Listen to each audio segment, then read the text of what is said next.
Assalamualaikum warahmatullahi wabarakatuh. Salam Om Swastiastu.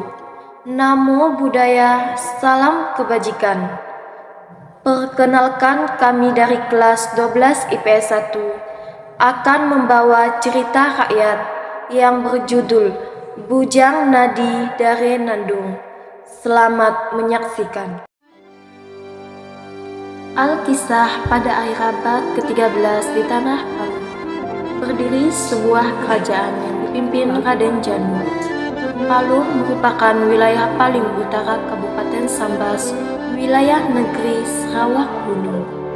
Saat Raden Janu wafat, kekuasaan diberikan kepada anak angkatnya yang bernama Tan Unggal. Tan Unggal pun memerintah kerajaan mendiang ayah angkatnya, dan ia pun menjadi seorang figur yang ditakuti oleh rakyatnya. Apapun keinginan Tan Unggal harus dipenuhi, dan apabila ada rakyat yang menentangnya, maka mereka akan dihukum. Tan Unggal memiliki seorang istri, dan dari pernikahan itu, Tan Unggal dikaruniai 2 orang anak yang diberi nama Bujang Nadi dan Dare Nandung. Tan Unggal lalu mengekang anak-anaknya, tidak memperbolehkan anak-anaknya keluar dari istana, apalagi berbaur dan mengenal rakyat jelata. Bujang Nadi dan Dare Nandung mempunyai watak yang sangat bertolak belakang dengan ayahandanya. Selain itu, mereka dianugerahi wajah nan elok menawan. Pembawaan mereka lemah lembut, memiliki jiwa sosial yang tinggi tanpa memandang bulu. Bujang Nadi dan Dare Nandung mempunyai kegembaran masing-masing. Bujang Nadi gemar memelihara ayam jantan, sedangkan Dare Nandung sangat gemar menenun kain. Tan Unggal yang kejam pun memanggil pengawalnya. Pengawal, kemarilah kalian. Bukankah kalian sudah melihat kedua anakku sudah tumbuh dewasa? Untuk itu, aku perintahkan kalian untuk menjaganya. Benar Baginda, jangan sampai mereka terpengaruh dengan rakyat jelata. Siap, akan kami laksanakan perintah Baginda. Kalau sampai ada sesuatu kejadian yang terjadi kepada putra-putriku, kalian akan menerima akibatnya. Siap Baginda Raja dan Ratu, akan kami jalankan perintah Baginda. Tiba-tiba datang lagi pengawal kerajaan untuk melaporkan sesuatu. Salam hormat, Baginda Raja. Izinkan hamba untuk memberikan laporan. Silahkan. Di sebelah selatan kerajaan ada beberapa rakyat yang enggan membayar pajak pada kerajaan. Hal ini dikhawatirkan dapat membuat rakyat lainnya juga ikut enggan membayar pajak. Kurang ajar. Berani-beraninya mereka melakukan hal seperti itu. Bawa mereka ke hadapanku. Sekarang. Baiklah, Baginda. Para pengawal bergegas membawa paksa para rakyat dan menyerahkan mereka kepada Raja Tan Unggal untuk diadili. Inilah rakyat yang enggan membayar pajak pada kerajaan yang mulia. Kekuatan apa yang kalian punya sehingga berani tidak membayar pajak?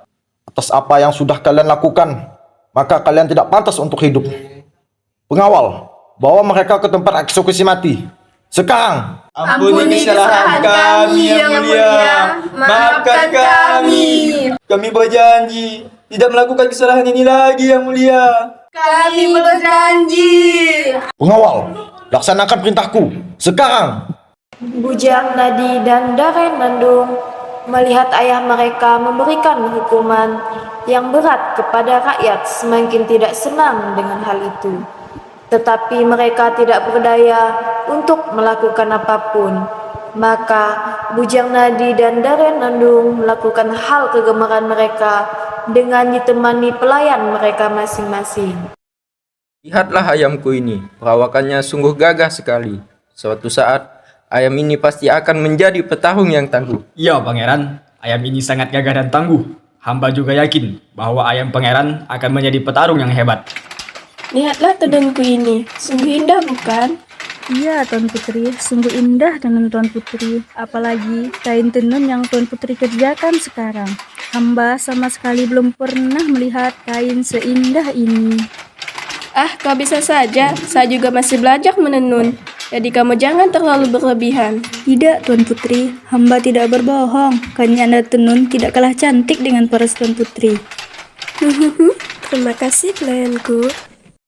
Sementara itu, Tan Unggal yang semakin semena-mena memanggil para pengawal untuk memberikan sebuah perintah kepada rakyat.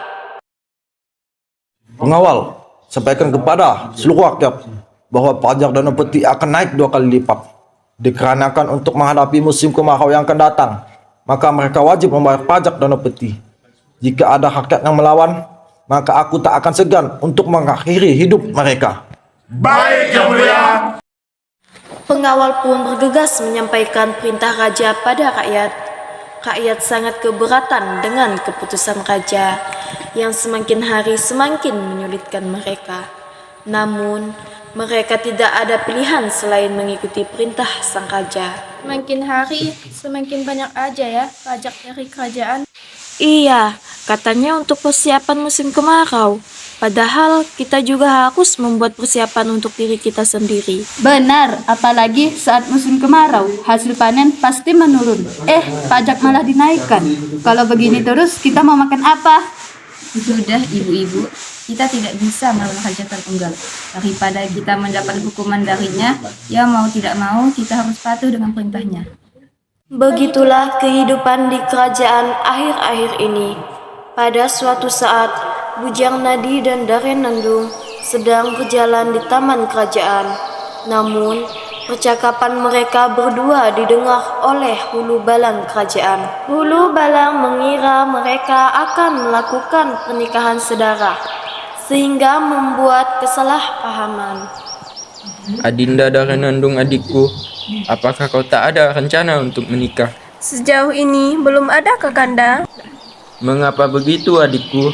Kanda Bujang Nadi, demi bumi dan langit, Adinda bersumpah bahwa Adinda tidak akan menikah apabila tidak dengan seorang jejaka yang mirip seperti Kakanda. Daren Nandung adikku, rembulan dan matahari boleh saja gerhana, tetapi tatapan mata Kakandamu ini tidak akan pernah memberi makna cinta untuk seorang perempuan yang berakhir dengan suatu perkawinan.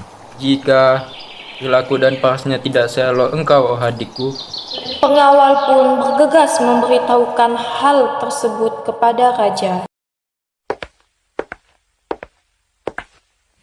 Salam Paduka Raja, hamba ingin menyampaikan sebuah kabar.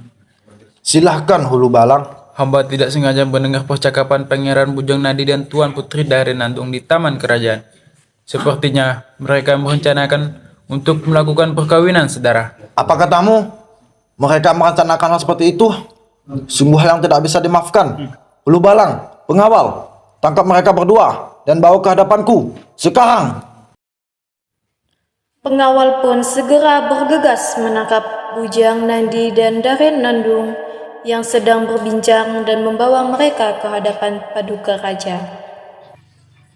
Apa-apaan kalian ini? Berani sekali kalian menyodorkan senjata kepada pangeran dan Tuan Putri. Kami diperintah Raja untuk menangkap dan membawa kalian ke hadapan Paduka Raja sekarang. Apa? Apa kesalahan kami? Apa salah kami, wahai Hulu Balang dan pengawal, sehingga kami mau ditangkap? Tanpa memperdulikan ucapan Bujang Nadi dan Daren Nandung, Hulu Balang dan pengawal langsung membawa paksa mereka ke hadapan ayahnya. Apa yang kalian rencanakan, wahai anakku? Kalian ingin melakukan pernikahan sedara? Dari siapa ayah mendengar kabar tersebut? Sungguh, kami tidak berencana melakukan hal seperti itu. Tak perlu membela diri. Jujurlah kepadaku sekarang. Apakah ayah tidak percaya kepada anakmu sendiri? Kami tidak mungkin memiliki niat seperti itu. Tak perlu lagi untuk mengelak. Aku sudah tahu semuanya. Kalian tidak pantas untuk hidup. Pengawal, siapkan kedua lubang untuk mengubur kedua anak ini. Hidup-hidup. Apa ayah ingin mengeksekusi kami? Kami ini anakmu, ayah. Kami tidak mungkin melakukan hal seperti itu. Pikirkanlah dengan matang, wahai Kakanda. Adinda merasa tidak mungkin mereka melakukan hal seperti itu. Sorry ya. Sudah. Pengawal, kuburkan mereka berdua. Sekarang. Kemudian keduanya tetap diseret menuju sebuah bukit yang jauh dari istana untuk dikuburkan secara hidup-hidup. Bersama ayam jantan dan alat tenun sebagai penyertaan mereka. pernyataan dan ibaan mereka tidak didengarkan oleh ayahandanya dan dikuburkan secara hidup-hidup. Mata tinggi tak sanggup bicara, mulut terkunci tanpa suara. Bila tiba saat berganti dunia, alam yang sangat jauh berbeda, siapkah kita menjawab semua pertanyaan?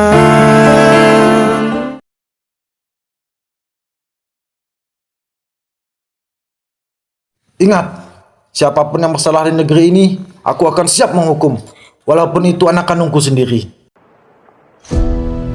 Hal itu membuat rakyat marah akibat kejadian tersebut. Rakyat tidak tahan dengan kepemimpinan Raja Tan Unggal. Bahkan sebagian pengawal pun tidak suka dengan kepemimpinan Tan Unggal. Ini sudah tidak bisa dibiarkan. Kejaman raja sudah sangat kelewatan. Sepertinya kita harus menggulingkan kekuasaan Raja Tan Unggal. Wahai rakyat semesta, setujukah kita menggulingkan Raja Tan Unggal yang begitu kejam? Setuju, setuju, setuju. Mereka pun menyusun siasat dan strategi untuk membunuh Tan Unggal, yaitu dengan cara menenggelamkan Raja Tan Unggal yang juga dibantu oleh pengawal kerajaan. Mari kita menyusun rencana untuk menggulingkan Raja Tan Unggal. Jadi, apa yang harus kita lakukan? Bagaimana kalau kita tenggelamkan Raja Tan Unggal di sebuah sungai? Wah, ide yang sangat bagus. Ayo kita tenggelamkan Raja Tan Unggal. Ayo, ayo, ayo! Rencana untuk menenggelamkan Raja Tan Unggal pun dimulai. Pengawal memberitahu Raja bahwa Sambas akan diserang musuh. Oleh karena itu, Raja Tan Unggal harus dibawa ke tempat yang aman. Tan Unggal pun percaya begitu saja. Kemudian pengawal segera membawa raja yang kejam itu di tepi sungai bersama para rakyat. Di sana sudah tersedia sebuah peti yang terbuat dari besi. Untuk apa peti besi itu, wahai pengawal? Peti besi itu untuk melindungi tuanku dari musuh. Mendengar penjelasan pengawal itu, Tan Unggal pun percaya. Tanpa berpikir panjang, Tan Unggal pun masuk ke dalam peti tersebut. Tan Unggal bersama pengawal dan para rakyatnya pun memulai pelayaran ke tempat yang aman. Setelah menempuh pelayaran yang begitu jauh, mereka berhenti di sebuah sungai dan Raja Tan Unggal pun ditenggelamkan dalam keadaan terkurung di dalam peti besi. Dan Raja Tan Unggal pun mati tenggelam.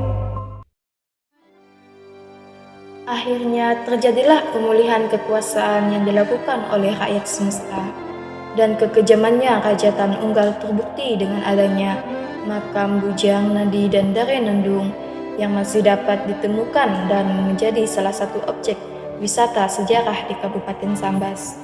Begitulah ceritanya.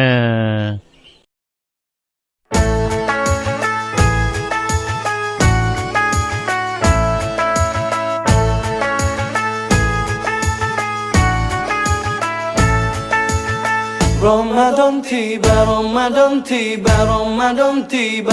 Marhaban ya Ramadan, marhaban ya Ramadan, marhaban ya Ramadan, marhaban ya Ramadan.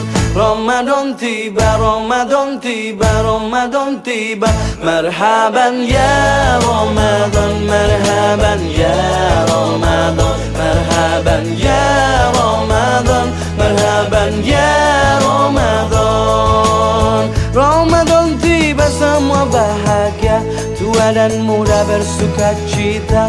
Bulan ampunan, bulan yang berkah, bulan terbebas api neraka.